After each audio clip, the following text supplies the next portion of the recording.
Welcome! Today we are going to dive deep into one of the most incredible and detailed prophecies in the entire Bible, Daniel chapter 7. This is a vision that takes us from the absolute chaos of human empires to the unshakable certainty of God's heavenly kingdom.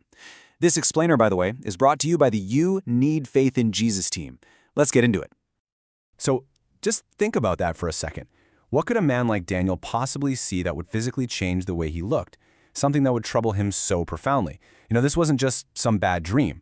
This was a revelation that shook a seasoned prophet right to his core. And that's the mystery that sets the stage for everything we're about to unpack. All right, so our journey starts with the vision itself.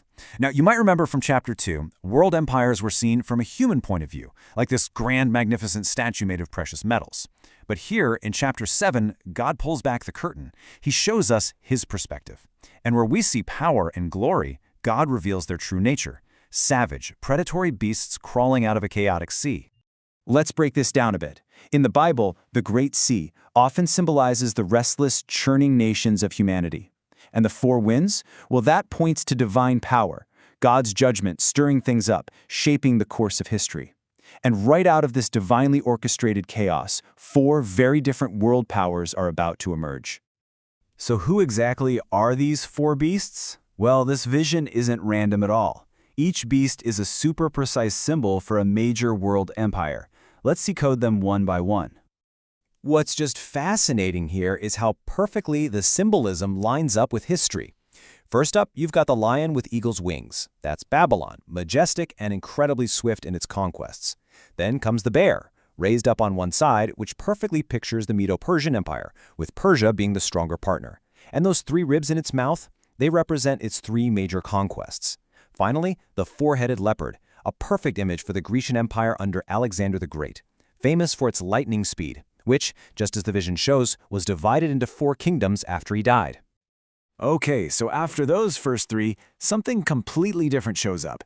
This fourth beast, it isn't even compared to a real animal, because its brutality is just off the charts. It's described as dreadful and terrible, a kind of power that the world had never seen before. This beast is the Roman Empire. And those great iron teeth?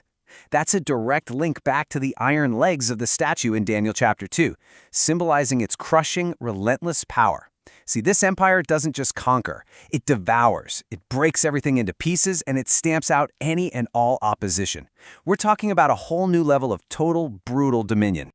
But hold on, the vision gets even more specific and, frankly, even more sinister. As Daniel is watching this terrifying fourth beast, a new figure emerges from among its 10 horns.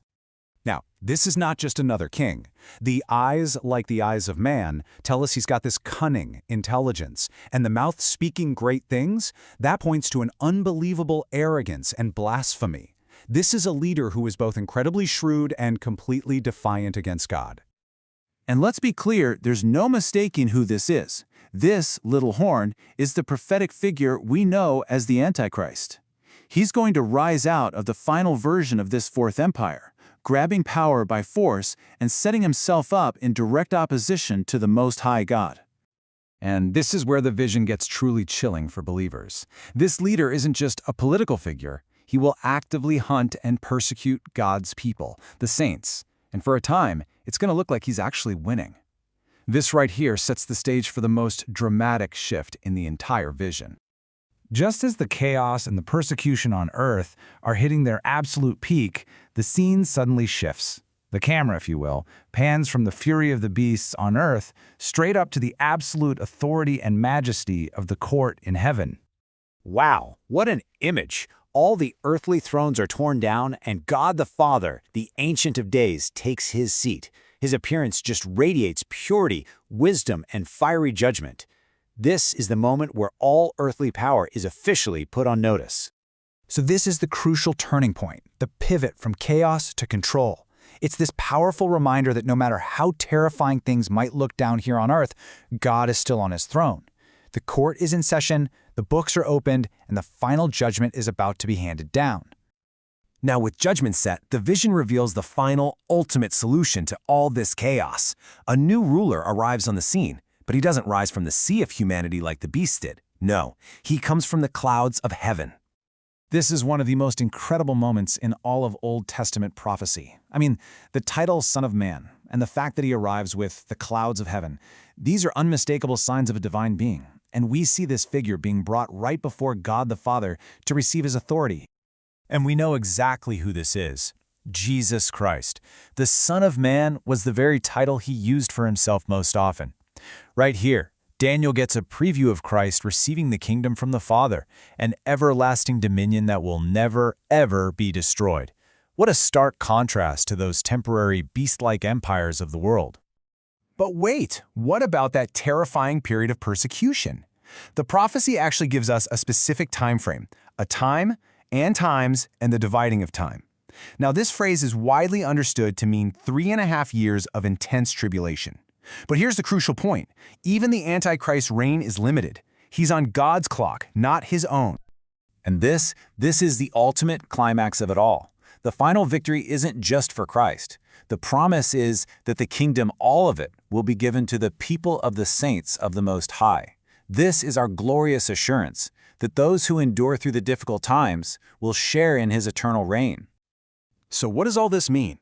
This epic cosmic prophecy actually has a very personal application for you and me today. It's not just about knowing future events, it's about how we choose to live our lives right now in light of this incredible reality. You see, knowing that God's plan is guaranteed to win empowers us to live differently. It calls us to stand firm in our faith, especially when it feels like the whole world is raging against it. It urges us to pray fervently for endurance, knowing that the saints will be tested.